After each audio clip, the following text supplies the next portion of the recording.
Today in studio we have Pilani Bubu, the beautiful songwriter, award-winning songwriter, singer, storyteller. That's what I want to ask you about songwriting and storytelling. Yeah. But welcome to the show. Thank you. Karibu Kenya.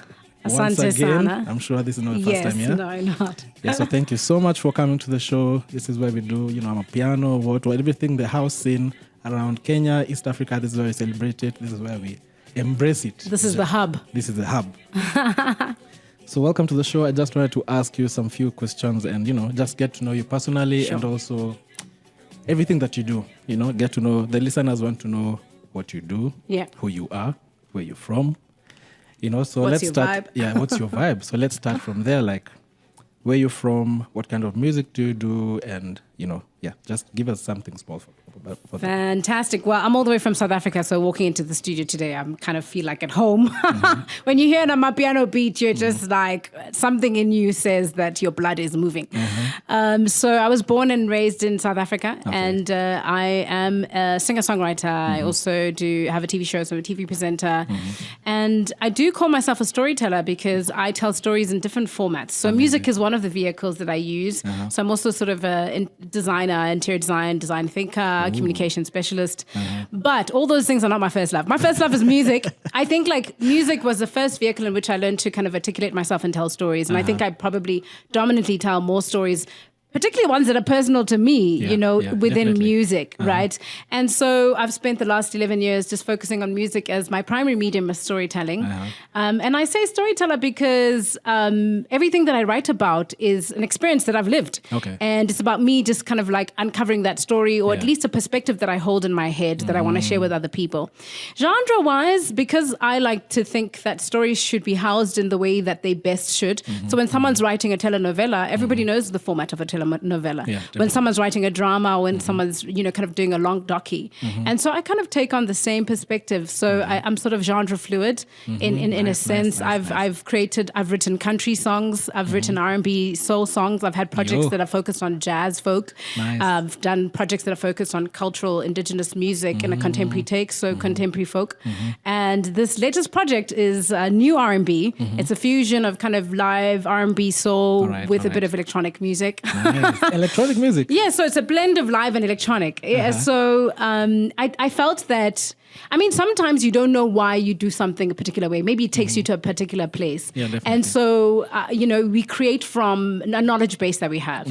And so maybe when I wrote these love songs based on a true story in my life, I went back into that R&B space, where it was the 90s nostalgia. And, the lockdown is always about like you in your room, teen nostalgia. Yes. So I think subliminally you find where the inspiration came from. Definitely. And then as an artist, I like to think of myself as a high communicator, high concept. And so the stories are told even in the visual identity, in the narrative, the stories are told in the fashion, the stories are told in the way we deliver the project. Ooh. So Completely Lockdown Love Story is a 90s nostalgia throwback ode to R&B. Are we ready or are we not ready? We are not ready. I don't think we are. I don't know. Hey. Let's see. Hey.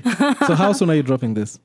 So single has actually dropped in Kenya. So actually this project is part Kenyan, part South African. Oof, nice. Right? Hey. So I had to come here and honor, my collaborators. So the whole project started of a springboard track that I received from Afronautic. Okay. And I had just written this poem for my lover. Yeah. And I told him I'm going to hide it in a song. Yeah. And when I received the track, it just felt like the right place to place it, It. And maybe Sean did influence the writing style of the rest of the music. Who knows, right? So we collaborated on a song called As We Lay. That's available on all digital platforms at the moment. And then the project has a sonic journey of its own. So there's a version of As We Lay that will be dropped next Friday and an album pre-save next Friday, the 4th of February. And so if people can come out to Nairobi Street Kitchen to really sample the work and feel like they're part of the journey, that'd be great. So yes, that's... You heard that right, Nairobi Street Kitchen. If you're available, Manze Tokea, we have to listen to this single, As We Lay. Amazing. That's Sean Peavers. Oh, you worked with who? Yes, Sean Peavers. Okay. Yes. Amazing. And Sachangi, but we can talk more about that in a bit. All right. So I want to ask you about how was your last trip in Kenya? The last one. Yeah, how was it for you? You know, it was pre-pandemic. It was actually almost like preemptive. So I do this thing sometimes where I share my projects in spaces that are other than my home. For some reason, I don't know if it's ceremonious or what. So sometimes I'll trial a project in New Orleans and I'll do the first show for that project there and learn what I want to do in that project. So before I released Folklore Chapter 1, I did some shows here and I did previews of Folklore Chapter 1. And I released at the end of that year, November 2019. And then in 2020, that's the project that actually won an award. Amazing. So it was kind of like a beautifully preemptive time. It was like kind of July 2019. And I did the usual. I connected with my people, collaborated, and just connected with the art scene. You know what? The one thing about I've never understood, or rather I'm coming to understand, there's a certain bond when it comes to Kenya and South Africa, and it's so to the ground, Yani, as we just connect musically, everything. Because there are a lot of collaborations between your artists and ours, and I love that. I love that. May we continue like that? May we continue growing, I agree. You know? I agree. I was starting to unpack what I think it is. I just have an observation just like you. When I first came to Kenya, I was like, Kenyans love South African music. I would go to like rooftop bands, like cover bands. They'd be covering Sophia Town, sort of swing, Miriam Makeba. And I was like, every turn.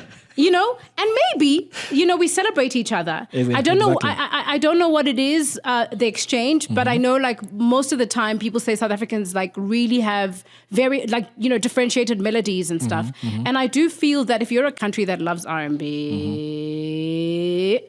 then you love melodic tones. Yes. Right? Definitely. And so maybe that's the connection, something there. I haven't figured it out. But definitely, I do agree that I felt the love. Also, maybe culturally. I mean, we are all Bantus in a, you know. I did think about that, you know, the Swahili. Yeah. So maybe that's how maybe we connect as well, you know. Yeah. But yeah, that's amazing, amazing. So we know about folklore and we know about, okay, maybe other people don't know, but you've had Warrior of Light. That was, how many tracks? That was what, 10, 11? Yeah. Okay. And Journey of a Heart. Journey of a Heart was my first EP. It's like 5 tracks. So this Folklore Chapter 1, will you have a chapter 2? Yes. So I've got at the moment chapter 2, 3, 4, and 5. And so there's a release plan. It's a full-on story that carries on to each other. So chapter 1 is the beginning of that story. And chapter 2 extends that story 3 to 5, as far as I've written it now. So it's basically... it's a series. It's a series. And it also, it tells it's a very specific journey. So I think chapter 1, some people like kind of like sussed out that it has something to do with myself and my African spirituality, my African identity and my work in the music and my work in trying to preserve my culture and to bring confidence to the next generation. Because, I am that child who grew up, who came directly into a global world and into a westernized world that made me feel that American culture was cooler, that made me feel that maybe like what I should be is something far from myself. And so we started to kind of neglect the influences and the styles and inspirations that exist, which is actually intelligence. So I just like started trying to it came to me that actually I grew up culturalized and I grew up on such rich Mpondo, Xhosa, Zulu, Tswana music that I'm not expressing it fully in my music. So now I write in Xhosa because it's onomatopoeic, it describes the sound, it's rhythmic, it's percussive, so I'm learning from traditional folk music, our style, so that it doesn't get lost. And so I now am trying to bring that into the modern context. And of course we can talk about all the theories of identity that, the modern stands on the ancient and that we cannot understand where we're going unless we can fully, kind of look back on who we are. And a lot of our stuff has been, not well documented. It's true. It's true. And which is what folklore is. We have to try and maintain that. Yes, absolutely. If not to learn from it, because human beings are here to evolve. And so if we're not taking from what already exists, then we're not working with the treasure that we actually have. So true, so true. You had it live, Manze Ish.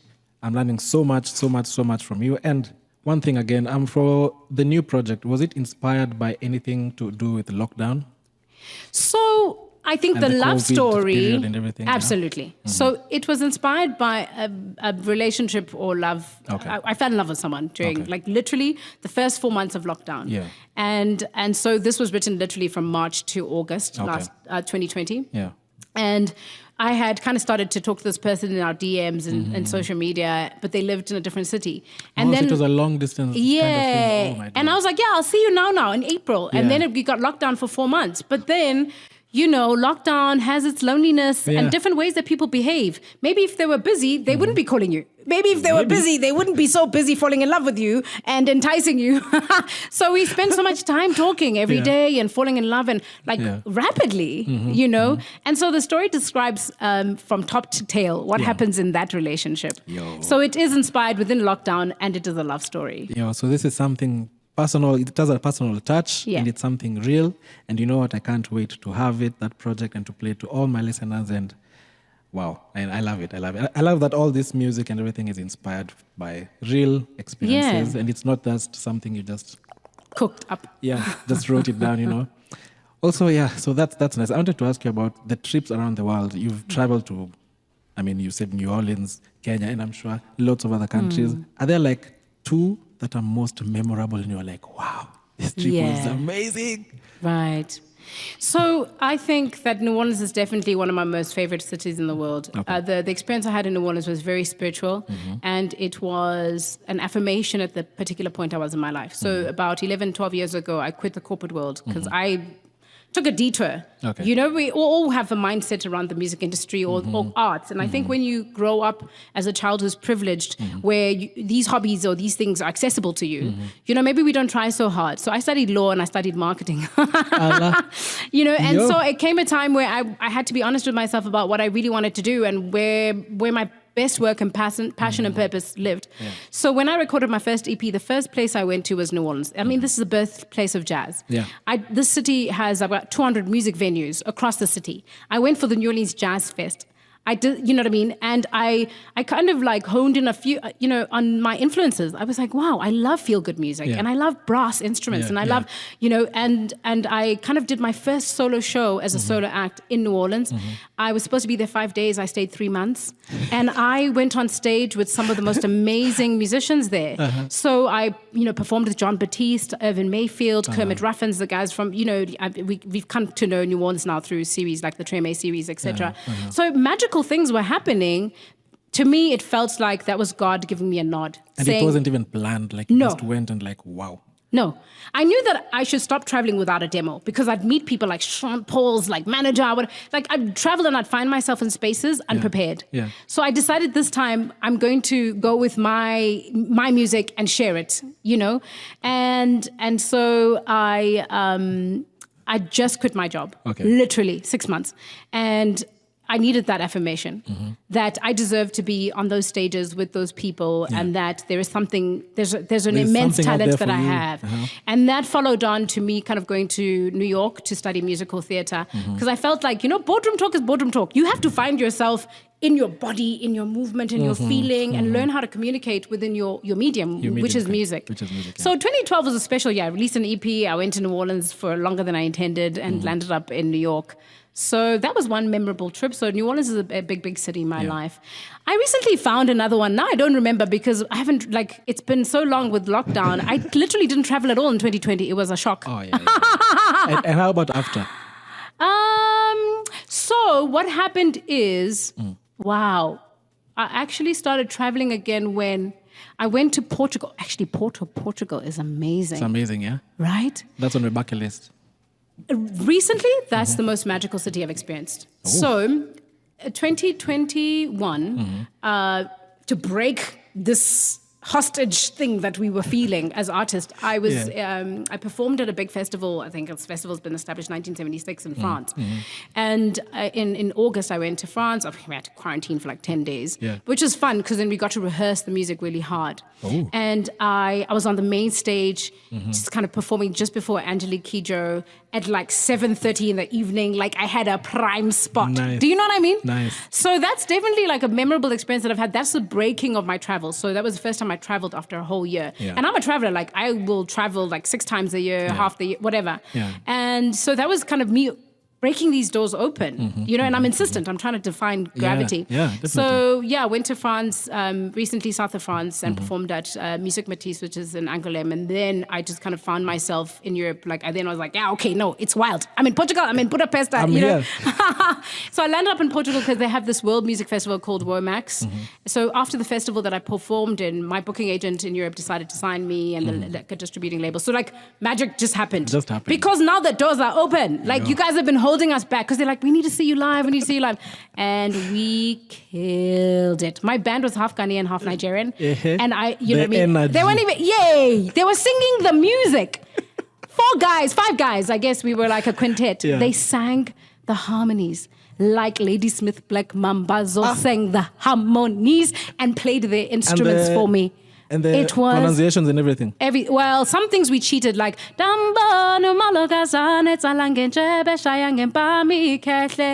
percussive, so they just did Just something close though. But most of the words they learned, you know what I mean? Yeah. So I landed up in Portugal and I discovered the city called Porto. I think it's absolutely magical. Yeah. Amazing. So there's one thing about maybe Kenyans think South Africans just have this dancing thing in them. It's just natural. Is that true? I do really feel that South Africa needs to be... Just music and flow in everyone's blood down south. Is that true? I think we have freedom in rhythm. Yeah. Because there are, well, how can I put it? There are more rhythmic places in the world, like West Africa, like tight groove. Yeah. We have this, we'll count triplets like but we don't mind if we lose it. So I'm always like, when I workshop with different bands I play with, and I never really travel with a South African band. I find a band, and when I workshop the music, they want to be tight, and you can't. We have like the swag. Yeah. You have to lose a half a beat, Nyana. And you see what I'm saying? Exactly. And so I think we have freedom in rhythm, and we are not uptight about it. And so I think that's what allows us to dance and find dances in the music. Exactly. And you find it in the music. When I workshop my music and I'm trying to teach someone like how it goes, I actually dance it for them. Yeah. Do you know what I mean? So they can feel where it's going. Yeah. So I think we feel with our bodies. And I think South Africa should be declared the dance capital of the world. It should. Honestly, and we don't claim it. Influence and to the world and everyone. Yeah. Music to me speaks to everyone. So I mean, if you like music and you love dance, you just understand their culture and everything. And yeah, me, I love the culture. I'd love to travel there one day. Have you not come to South Africa? No. When I won't get. When I was South Africa. I don't know what's wrong with me. Translation. You, the one who plays the pianos. Yes. You should be in South Africa by now. I will. And you should be speaking the language by now. I will. Give me a few months, I'll be there. Oh, a few months. Wow. Okay, cool. Yeah. Definitely. I've been planning this. So really? Yeah, it's coming. Yeah, guys, it's post-pandemic. Yeah. You're going to be fine. I don't have any excuse, so I have to go. Yeah. Yeah. But that's amazing. One last thing. I want to know what you do for fun when you're free. Apart from singing and rehearsing and doing all this, who is you? That is the normal so you? funny. Someone told me yesterday that I should separate music, my career, the work, from my life. Why? Because you can get lost in it. Oh, yeah, that is what I do for fun. It's true. My family is always like, oh my God, why are you always like so cooked up? You know, the fun is like, I'll design my own poster and it'll make me happy. You know what I mean? I'll think up a concept. I'll design a mood board, or I'll like figure out like what we're going to do. Do you know what I mean? Like, so music has so many avenues that I can have fun while doing it, like choosing the clothes, understanding what it's supposed to do, monologuing the songs before a show so I can revisit their meaning. But I'm being asked to separate the two worlds. Otherwise, it's going to cause my demise. Yeah. Things I like to do for fun. I definitely... I'm going to sound like a drinker. I love to drink coffee and I love to drink wine. I mean. No, so for fun, I think, the traveling part of my life, seeing people, meeting new people, going to new spaces, that's definitely something. I love something novel, and that's why I'll always travel and try and find a new place to discover. I also am a conversationalist. So if I'm going to take time out, I don't want to really be in a noisy space all the time. I want to be able to talk to the people I'm with. Yes. So I really like to engage. Okay. I guess that's fun. So if I'm making time for people, that's me making time for fun. Definitely. And I do love to dance, except COVID has taken dance away from me. Because they can't open the studio. It's been 2 years. Oh, yeah. Yeah, no, it's crazy. I love dancing. I forgot how... Like your rules and the rules down south are more strict than here. Really? Yeah, during COVID, as we're like still partying-ish sometimes. Partying-ish sometimes. Ours were very, very strict. And actually to the point where the protocol is so heavy, it's really taken a lot away from people. I realized after like a year of COVID that I moved significantly less than I did when it wasn't COVID. Meaning, I didn't go to yoga class. Yeah. I like to go to yoga twice a week, dance like for 3 hours on a Saturday, and then if maybe go spinning, you know? And I thought at that time I was unhealthy still. I wasn't doing enough and maybe I was still fat or whatever. And I was like, Jesus, I actually moved. Yeah. Now with COVID, you realize how less you're moving. You're not moving. Yeah. I know. You're not moving. You're just indoors, yeah. You know what I mean? So yeah, movement is important. So I love to move. I like that. Yeah. And then, I mean, there are lots of things that I can do for fun. But yeah. Well. Thank you so much. I mean, I'm so happy to have met you and to have known you and everything about you. And I just want you Hey, don't past tense this thing, eh? You're not... very happy to know me. We're not going anywhere. You're still coming to my country and I'm going to see you around. And I'm going to call you when I get there. Hey, call me. Nimefika, I'm here. So I want you to sing maybe just something small, maybe just like a line or just your favorite chorus or something, just for the listeners to, you know. My favorite chorus of my own chorus. Yeah, your own song. Let me sing a hook. So after we've done this Lockdown Love Story project, of which, you know, Samuel Sink Changi produced a bulk of the songs after that, and he's Kenyan. Yeah. We'd worked on so many of the songs, and the last one left was a song called Mr. Mark's Day. Mr. Mark's Day. And I mean, having done it at under pressure, at such a stretch, I think he turned it magic. So it says, I want you to remember it so that when it drops, you know what's up. Yeah. It goes, tell me that you want me. Tell me that you want me to stay. Tell me that you want me. Tell me that you want me to stay. Tell me that you want me.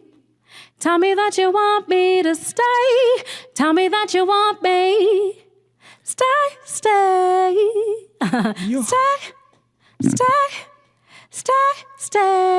So come and see it live. I mean, actually, we're doing show build-ups. So if you want to discover music, you must always discover it stripped down, singer-songwriter. So tomorrow, Eddie Gray and I are doing an acoustic set at Lava Latte. Lava Latte, yeah. Man. So we're doing that duet. And then on Thursday next week, we're doing it as a trio at Mawimbi. Mawimbi, yeah. And then when we hit Nairobi Street Kitchen, it's the full quartet. It's the full band. Yeah. Like, you're going to hear the bass, the drums. So just come to every show. At least Mawimbi's free. You know what I mean? Tomorrow, come, just eat food. I also think that's also free. So actually come and discover the music freely. Yeah. And then just pay for the last show because, like, we promise it's beautiful. Yeah. And that's on Friday for Nairobi Street Kitchen, yeah? Friday the 4th of amazing. that month, which is February. Yo, I mean, next month is the month of love. Exactly. There's this project coming out. You guys, manze, I'm already in love.